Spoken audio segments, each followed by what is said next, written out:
뉴스 오늘 금요일은 전원책 변호사의 식견을 공유하고 있습니다.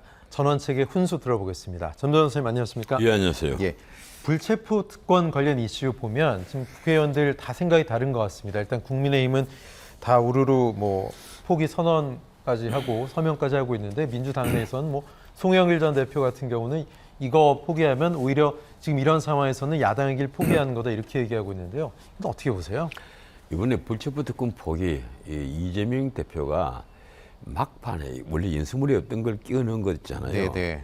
아마 그 다음 날 대표연설에서 김기현 대표가 국민의힘 대표가 불체포 특권에 대해서 언급을 할 걸로 보였고 했기 네. 때문에 급하게 넣은 걸로 보이는데 제가 보기에는요 이 민주당 의원들이 가장 뜨하게 했을 겁니다. 네. 왜 그런가 하면요. 지금 돈봉투 사건에 연루돼가지고 언제 자신의 영장을 청구할지도 모르는 네. 그런 위기에 빠져있는 국회의원들이 적어도 20명, 네. 많게는 몇십 명이 있을 거란 말이에요. 이분들 보기에는 이거 많은 짓이냐. 불체포 특권 포기를 하면 그럼 나는 그러면 감옥에 가라는 얘기냐. 이재명 대표는 여전히 대표니까 민주당에서 이분을 감옥 보내면 안 된다. 그거 또 난리를 지게 가지고 또 어떻게 막을지 모르겠는데 네. 자신들은 안 그렇단 말이에요. 이제 앞으로 지금 벌써 4명인데 앞으로 이제 계속해서 이 불체포 특권을 가동을 시켜 가지고 네. 체포 동의안을 부기를 시킬 거냐? 그건 아니라고 보거든요.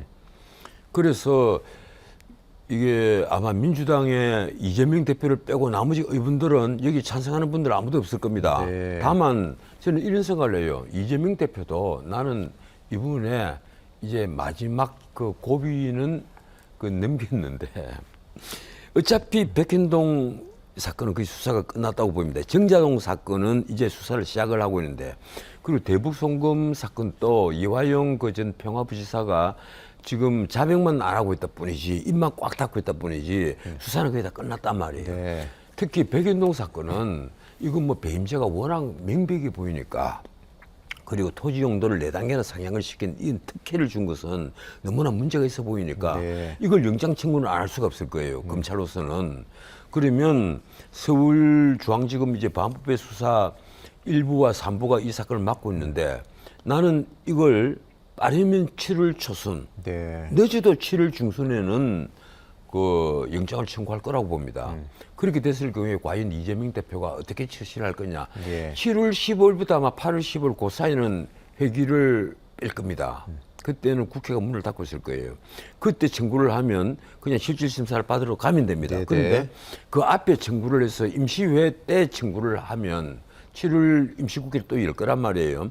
그때 만약에 그 청구를 하게 되면 이재명 대표로서는 이 본인이 처신하기가 참 어렵겠죠. 본인이 이제 연설을 하면서 자 나에 대해서 체포동의안은 나는 포기를 했으니까 이 가결을 시켜주세요. 당론 가결 이런 얘기 나오고 있잖아요. 예, 그런데 그렇게 하겠습니까? 누가 네. 감옥에 가는 걸 좋아할 사람이 누가 있겠어요? 네네. 그리고 그러지는 않을 거예요. 예. 그래서 나는 또 이재명 대표가 그때 가서 어떤 포지션을 취할지 어떤 스탠스를 취할지 나 그게 참 무척 궁금하기도 하고요. 예. 다만 하나 이재명 대표는 자기를 둘러싸고 있는 의혹에 대해서 자꾸 부인을 하지만은 네. 언론이 다 추적을 한 의혹들입니다. 그래서 이건 앞으로는 더 피할 수 없는 예. 그런 범죄 사실들이에요. 예. 그래서 민주당도 이재명에 대한 사법 리스크를 지금 해소하지 않으면 예. 민주당이 내년 총선은 정말 절망적이 될 겁니다. 예. 그래서 이낙연 대표가 이제 아마 오늘 내일 귀국을 할 텐데 이낙연 대표가 귀국을 하면 민주당은 어쩌면 또 분당설이 또 나올 거예요. 네, 네. 그래서 제가 보기에는 이재명 대표가 나 이번에 결심을 좀 했으면 좋겠다. 예. 근데 공천권을 내려놓는다거나 네. 아니면 자신이 대표에서 물러나는 네. 어떤 특단의 조치를 취해버리면 민주당으로서는 모든 사법 리스크가 해소가 되고 네. 그에 맞춰서 국민의힘도 한 발 더 나갈 수밖에 없게 됩니다. 우리 알겠습니다. 민주주의가 그만큼 진전하는 것이니까 제가 기대하는 것은 바로 그런 일입니다. 알겠습니다. 국회의원들의 정치 쇼일지 아니면 진심일지 불체포 특권 포기 지켜봐야 되겠습니다. 이번 주 국회에서 또 신문방송 편집인협회 초청 토론회에서 김기현 대표가 주장했던 내용인 국회의원 정수 10% 감축안이 화두가 됐습니다. 10%를 의원을 줄여도 국회는 잘 돌아간다. 이에 대해서 이종성 국민의힘 의원은 국민들의 정치 불신, 단순히 의원 수를 줄인다고 해결이 안 된다. 부여주기식 즉흥적인 발언은 문제가 있다. 조명희 국민의힘 의원은 정수를 축소한다면 121석 수도권 지역구 의석을 줄여야 된다.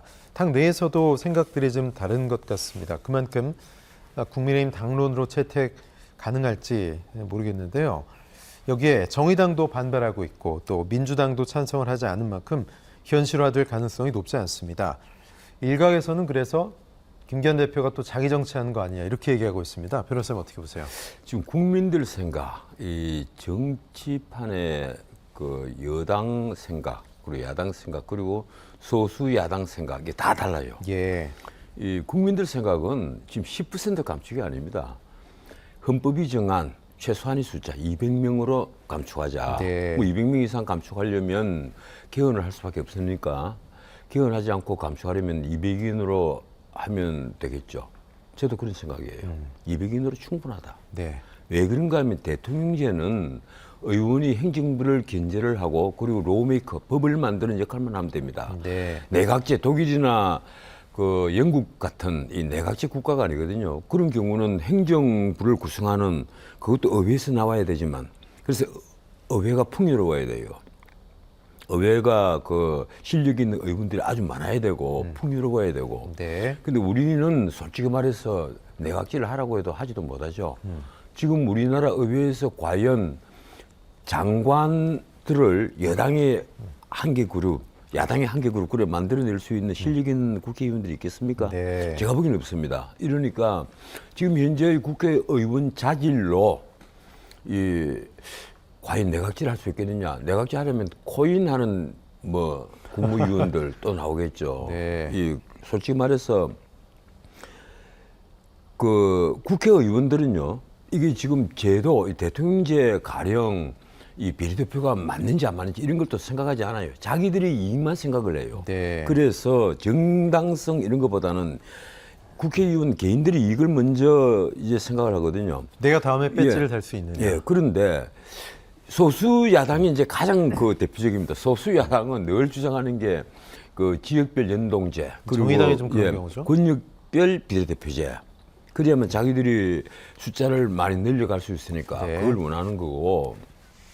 지금 반면에 이제 다수 그 당들은 그런 연동제보다는 차라리 과거로 돌아가서 지금 이 앞에 지금 위성정당 만들어지고 얼마나 혼란을 빚었습니까? 네. 이러니까 다시 과거로 돌아가자 이제 이런 얘기를 하고 있고 어떻든 국민들은 좀 의원 축소를 바라고 있고 그리고 이번에 김기현 그 대표가 말한 10% 감축, 그래 30명 정도를 줄이자 하는 것은 제가 보기로는 그 여당이 그랬으니까 뭐 예, 그 방향으로 갈 수밖에 없지 않겠냐 이런 생각인데 네. 제 생각은 한 이게 비례대표를 완전히 없애고 네. 그리고 한 50명 정도 줄여도 충분하다. 그래 지금 현재 지역구 이 국회의원 네네. 그것만으로 국회를 구성해도 나는 충분하다 이런 생각을 하고 있습니다. 김예지 의원이 얼마 전에 한동훈 장관이랑 같이 이야기하면서 국회에서 연설했던 게 화제가 됐잖아요. 예. 뭐 소방관 출신 의원도 있고 그런 전문성을 갖고 있는 그 어떤 분야의 대표성을 두는 분들도 좀 필요하지 않을까요? 이게요, 네. 이 국회의원들을 각 그 지역별 어떤 대표하는 네. 대표 선수, 예. 그리고 또 그 뭐라고 합니까? 이게 여러 가지 이 문제로 우리 사회를 쭉 나눌 수 있잖아요. 네. 가령 장애인은 장애인을 예. 그 대표할 수 있는 사람을 챙겨야 되고, 뭐 소방관은 소방관을 네. 대표할 수 있는 사람을 또 챙겨야 되고, 이런 식으로 나누면 끝도 한도 없습니다. 한도 끝도 없다. 예. 그리고 근데 이 장애를 가진 분들이 들으시면 굉장히 섭섭하고 화가 날 얘기겠지만 네. 꼭 그 장애인을 의원으로 모신다고 해서 장애인을 대표한다. 그건 아니거든요.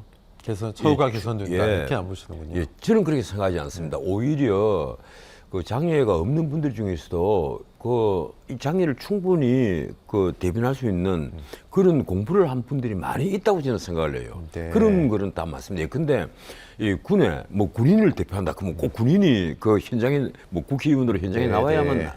그 되는 건 아니란 말이에요. 그래서 예비역 장성들도 있고 또 혹은 뭐 다른 뭐 그 군에 한 번도 가보지도 않은 분이지만 군을 잘 이해를 하는 분들도 있을 수가 있단 말이에요. 어떻든 저는 그 우리나라 의원들이 이 대통령제를 하면요 이런 게 있습니다. 이게 세계적인 정치학자 중에서는 이미 다 돌아가신 분이지만 칼 레빈스타인 같은 분이 한 말이 있어요.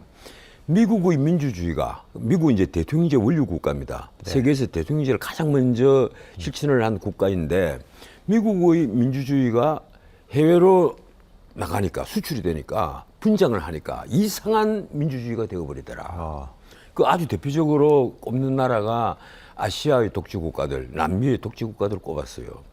그런데 실제 아니 미국 같으면 하원 의원이 435명, 그 상원 의원이 100명입니다. 네. 인구가 3억이 넘는 그 거대 국가를 하원 의원 435명 이러면 435명 이러면 독일보다도 훨씬 적은 숫자예요. 예. 독일은 인구가 8천만인데 그 숫자보다도 거의 한 100명 이상이 적은 숫자란 말이에요. 그런데도 충분히 국민을 대변한다. 왜 그런가 하면 그 미국에서는 하원 의원을 로우메이커라고도 부릅니다. 법을 네. 만드는 사람들이다. 그리고 행정부를 견제하는 역할을 맡겨놓았단 말이에요. 그래서 충분하다는 거예요.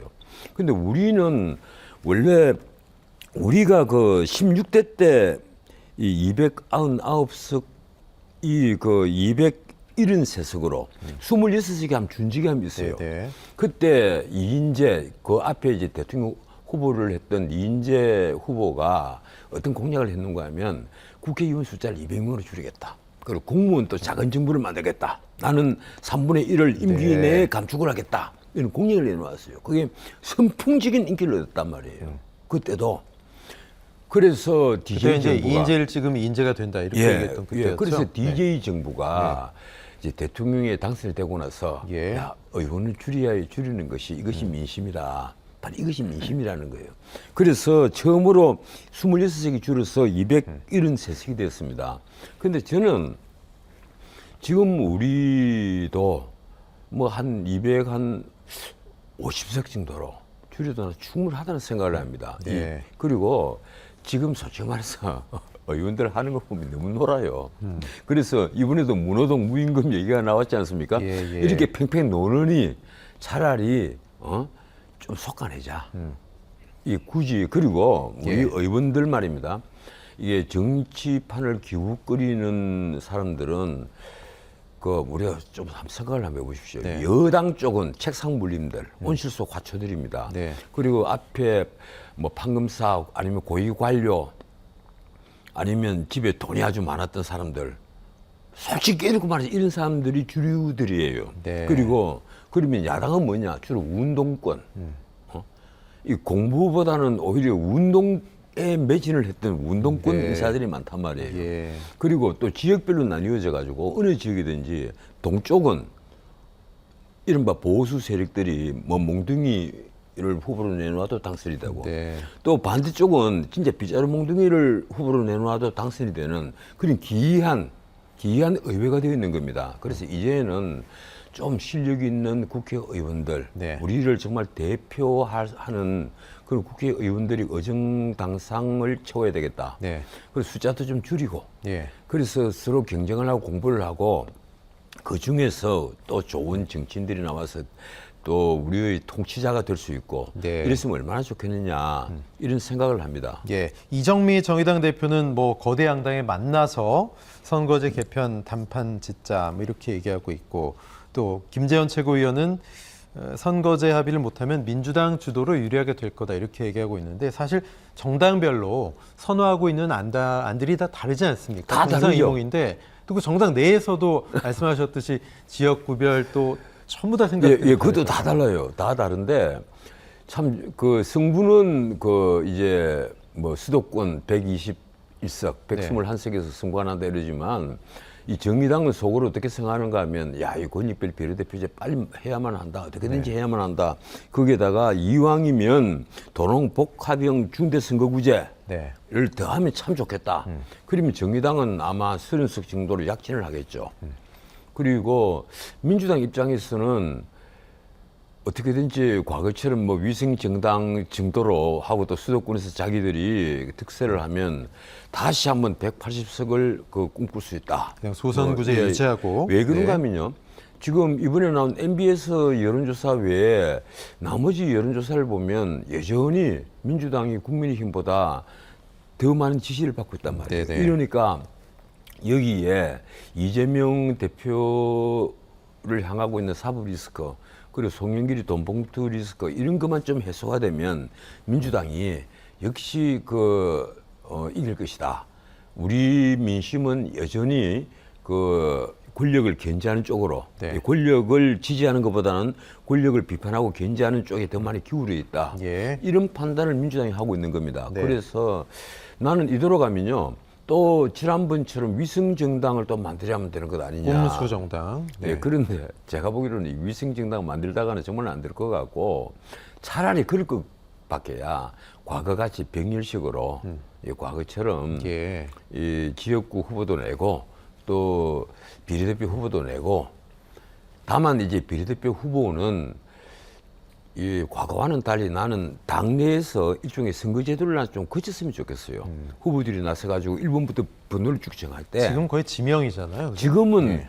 그 지명인데 바로 그것 때문에 이 네. 비례대표가 하나의 개파를 만들어내는 후진적 민주정의 근원이 되고 예. 또 하나 정치판의 부패의 하나의 뿌리가 됩니다. 뭐 옛날에는 뭐 비례대표 한 석에 얼마다 후원금 이런 얘기 있었잖아요. 그죠? 실제 그걸 공공연히 그런 주장을 하고 네. 또 그게 또 통했던 것이 또 야당에 대한 그 탄압이 워낙 세니까 네. 야당은 좀 돈도 없지 않느냐 이러니까 어떻게 하느냐 비례대표 후보들이 돈을 내야만 한다. 네네. 공공연하게 그런 얘기를 하고 신문에 그렇게 크게 났어요. 그러니까요. 나고 그게 다 통했습니다. 생전 뭐 전혀 이력도 없는 젊은 분이 뭐 갑자기 의원 배지 달고 그랬잖아요. 집에 돈 실제로 많아서.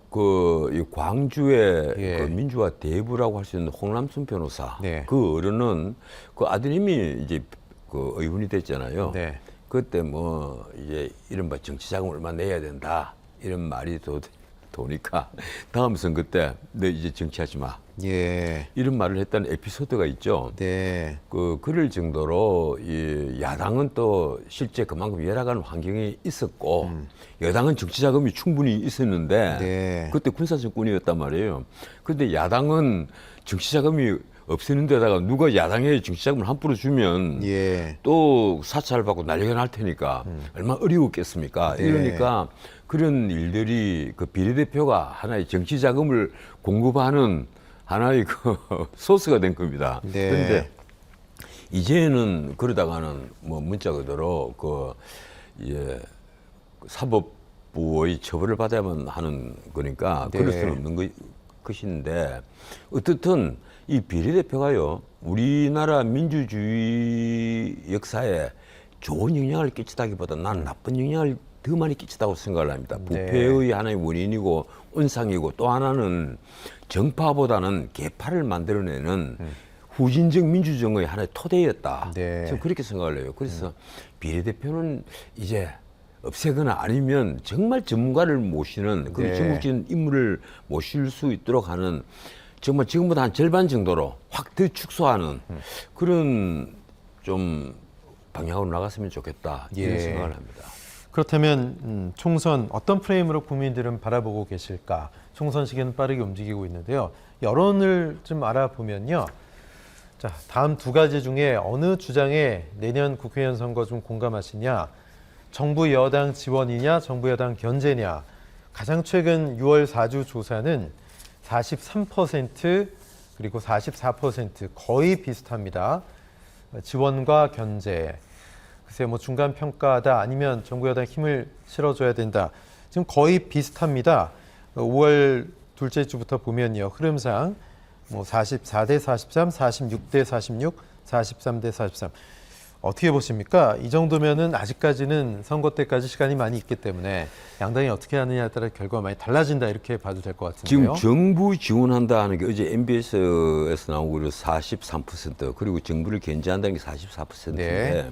그 뒤에 다른 여론조사를 가만해 보십시오. 예. 아주 슴짓한 게 있습니다. 뭔가 하면 저는 최근에 다른 여론조사 쭉 나온 거 보면 거의 다 민주당이 국민의힘을 앞서거나 네. 그리고 갤럽은 동일이었어요. 갤럽은 이 앞주에 오늘도 아마 갤럽이 나왔을 텐데 갤럽은 34%, 제 기억이 맞다면 그럴 겁니다.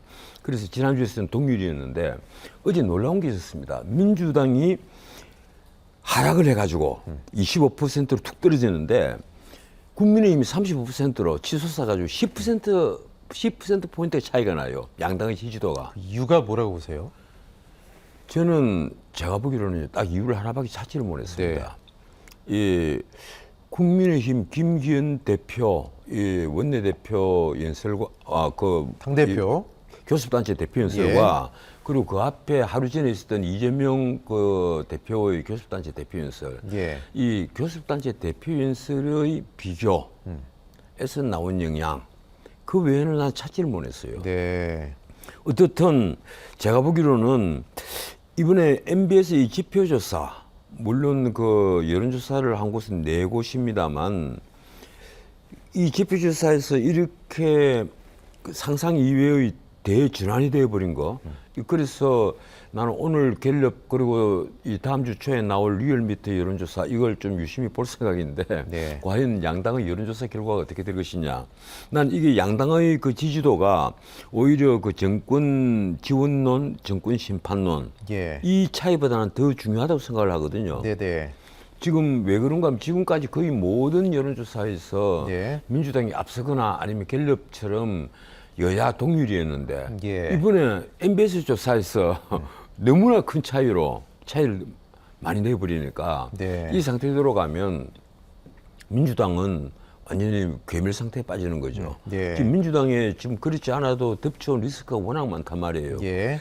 지금 또 하나 문제가 있다면 이번 뭐 대표연설에서도 차이가 있었지만 민주당이 나는 요사이 너무 괴담 정치에 골몰하고 있는 것 아니냐. 네네. 과거처럼 뭐 사드의 전자파가 나온다. 이것도 요번에 어제 이 환경영향평가에서 그게 생각보다 거의 없더라. 네네. 그게 하나의 과학이란 말이에요. 그런데 예. 이번에 후쿠시마 오염수를 그 일본이 방류를 하는데 가령 우리 정부가 그걸 제대로 비판을 하지 않고 있다면 난 그건 문제라고 봐요. 오염수를 방류하는 것을 그냥 찬성을 하고 있다. 이럴 예. 수는 없는 거란 말이에요. 예. 오염수 방류해서는 안 된다 예. 하는 그 우리를 나타내고 오염수 방류를 하더라도 아주 천천히 아주 미량씩 나눠서 해라라든지 네. 어떤 제동을 거는 제스처가 있어야 되는데 우리 집권 여당에서 이 오염수 마치 우리가 일본 정부인 것처럼 이거 네. 오염수가 아니고 오염 처리수다 네. 이렇게 용어 정의를 한다라든지 그리고 이 선동을 과학이 이긴다 뭐 그 말씀은 맞는 얘기인데 예. 마치 일본 정부를 대변하는 것처럼 해서는 나는 이게 국민의힘이 위험하지 않겠느냐 예. 솔직히 이런 생각을 했어요. 예, 그런데 의외로 민주당이 여기 올인을 해버렸단 말이에요. 아. 민주당이 아마 올인을 하지 않았으면 국민들은 오히려 민주당 편에 섰을 가능성이 높습니다. 그런데 네. 민주당이 뭐 부산, 인천 이런 강릉 이런 데를 다 다니면서 마치 그 일본이 오염수를 방류를 하면 예. 우리나라 수산물을 하나도 못 먹는 것처럼 먹으면 당장 이게 방사능에 피폭이 되는 것처럼 네. 그런 식으로 과장된 얘기들을 해왔단 말이에요. 이러니까 심지어 그 이재명 대표는 중국에서는 표현을 썼어요. 핵 폐수다. 이런 표현을 쓰는데 그거예요. 오히려 반발을 불러오고 예, 있다. 나는 네. 민주당이 나는 이번에 우리나라 어민들에게 표 네. 다 해준다고 생각을 합니다. 예. 어민들이 전부 다 민주당에 등을 돌릴 것이다. 네. 지금 솔직히 횟집에 손님이 없어요. 네, 그렇다고 왜 하더라고요. 그걸 뻔히 보면서 예. 저는 회를 참 즐겨 먹으려고 잘 아는데 네. 횟집이 손님이 눈에 확 띄게 줄기 시작했단 말이에요. 예. 이러니까 뭐 제가 가는 횟집은 비싼 집이 아니고 아주 값싼 집인데도 그런데 네. 하물며 비싼 집은 더 말할 것도 없겠죠. 예. 그 비싼 회를 먹으면서 지금 이런 분위기에서 먹고 싶겠습니까 그냥. 예. 이러니까 이거는 어민들 다 죽이는 일이다. 네. 여론조사 갤럽이 지난주에 원래 34대 34 똑같았는데 예. 오늘 나온 게 국민의힘이 35, 민주당이 31이네요. 4% 차이가 이랬단 말이에요. 벌어졌네요. 네. 저는 오늘 지금 갤럽 여론조사를 못 보고 왔는데 어제 MBS가 그렇게 나왔다면 갤럽도 아마 국민의힘이 좀 앞설 것이다. 이렇게 봤는데 그게 4%포인트가 차이가 난다면요. 네네. 굉장히 차이가 나는 겁니다. 알겠습니다. 자, 총선 이슈 좀 계속 보면요. 국민의힘이 최근에 당협위원장 공개 모집으로 좀 바쁜데 사고 당협이 지금 40곳이거든요. 253곳 가운데 그중에서 노원병, 강남갑, 부산 중영도, 경남 사천남해 이 4곳은 공모대상에서 빠졌습니다. 이준석, 태영호, 황보승이, 하영재 의원 지역구인데 어떻게 보십니까? 왜 뺐을까요? 글쎄요. 저는 참 그 이해를 못합니다. 가령 이준석 전 대표 같으면 이 내년 1월 돼야 그 징계 기간이 끝나잖아요. 네. 뭐 그래서 그때 가서 서로 공모에 그 응할 수는 있겠죠. 공천 신청할 수 있겠죠. 그런데 지금 가령 태영호 의원도 그렇고 그 강남갑이란 말이에요. 네네. 그런데 이렇습니다. 우리가 절대적으로 우세한 곳, 이제 국민의힘 입장에서 보기에 그렇습니다. 그런 곳에 그런 곳 같으면 사실은 그 상향식 민주제를 해야 되는 거예요. 상향식 공천을. 네. 이 자체에서 경쟁을 해가지고 다 원하는 사람 다 출마해가지고 예비 선거를 뭐 한다든지 여론조사를 한다든지 해서 거기서 가장 뛰어난 사람을 공천을 해주면 아무 탈이 없습니다. 빗자루 세워놔도 그리고, 당선되는 그런 지역이에요. 그리고 가령 이준석 대표가 그 출마를 했던 노원병 같으면 사실은 그 국민의힘 우세한 지역이 아니란 말이에요. 험지죠? 네. 예, 일종의 막 그렇게 험지라고도 볼 수가 없는데 왜 그런가 하면 예. 안철수 대표가 계속 당선이 됐잖아요. 네. 그래서 거기가 그렇게 험지라고 볼 수도 없는데 아마 노원갑보다는 험지가 아닐 거예요. 네. 그런데 그런 곳 같으면 오히려 난 전략 공천이 필요하다. 험지에는 일종의 험지 지역에는 나는 전략 공천이 필요하다. 내가 만약에 공관위원장 같으면 나 그렇게 할 겁니다. 그 험지에는 그 표적 공천도 하고 전략 공천도 하고 그리고 우리가 절대적으로 우세한 곳은 정말 몇몇 곳만 빼놓고 나머지는 전부 다 상향식 민주제로 해야 한다. 상향식 공천으로 해야 한다. 그래야 그게 바로 민주주의 합당한 제도이고 또 뒤탈이 없다. 그게 사가 끼지 않는다는 거예요. 그런데 제가 보기 이번에 그 이준석, 태영호 이거 뭐 몇 명을 원래 문제되는 곳을 싹 뺐더라고요. 4곳인가 5곳인가 싹 뺐는데 나는 그것도 그거지만 지금 그 국민의힘 입장에서는 그렇습니다. 민주당과 뭐가 다른가 하면 민주당은 현역들이 다 박혀가 있으니까 수도권에 이 현역들이 다들 고민하고 있어요. 과연 민주당에 이런 리스크가 많으면 내가 앞으로 살아남을까 이런 걱정들을 하는데 국민의힘은 그 민주당에 대항을 할 새로운 스타들을 찾지를 못하고 있어요. 후보들을 못 찾아낸단 말이에요. 네. 지금 당장 선거가 불과 이제 300일도 남지 않고 한 290일 남았는데 지금 후보들을 찾아도 될똥말똥한데 후보들이 없어요. 원하는 사람이 없단 말이에요. 나 가령 그 서울 어디 출마를 하겠습니다. 이렇게 해서 막 운동을 하고 있는 사전 운동을 하고 열심히 뛰어다니는 사람이 보이질 않아요.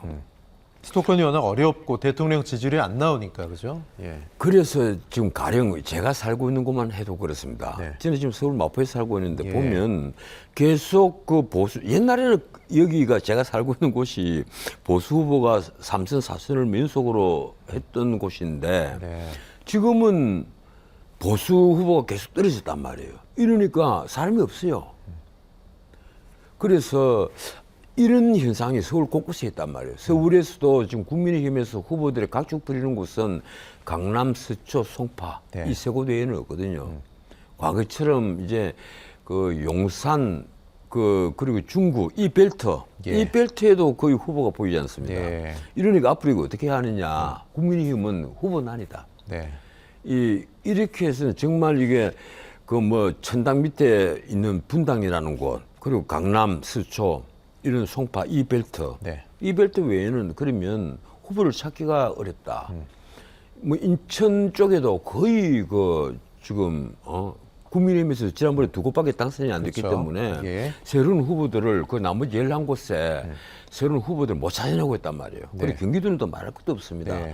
이래서 사실 국민의힘이 보기보다 지금 느긋할 수는 없고 지금이라도 그 조강위를 빨리 새롭게 꾸려가지고 후보를 찾아내고 아니면 새로운 스타를 발굴해내는 그런 좀 일을 해야만 되지 않느냐.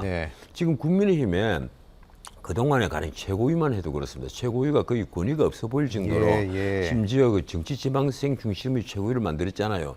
그렇다 그러면 막 새로운 스타들이 막 들어와야 되는데 아마 앵커께서도 잘 아시겠지만 눈을 씻고 봐도 없어요. 앵커도 그 지금 정치판에 투시를 좀 해주시면. 아유, 전 그럴 자질도 없고요. 예, 그럴 사람도 아닌데.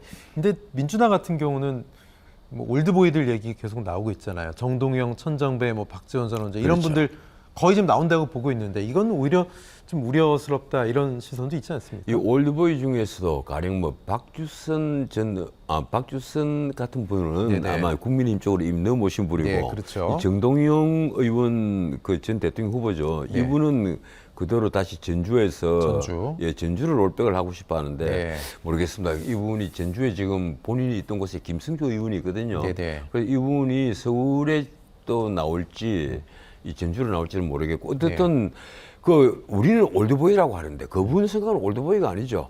왜 그런가 하면 저하고 거의 비슷한 나이거든요. 네. 아직도 이 자기 머릿속에 있던 게 너무 아깝습니다. 내가 가령 그 왜 이렇게 방송도 하고 하느냐. 솔직히 제가 그동안 공부한 게 너무 아까워요.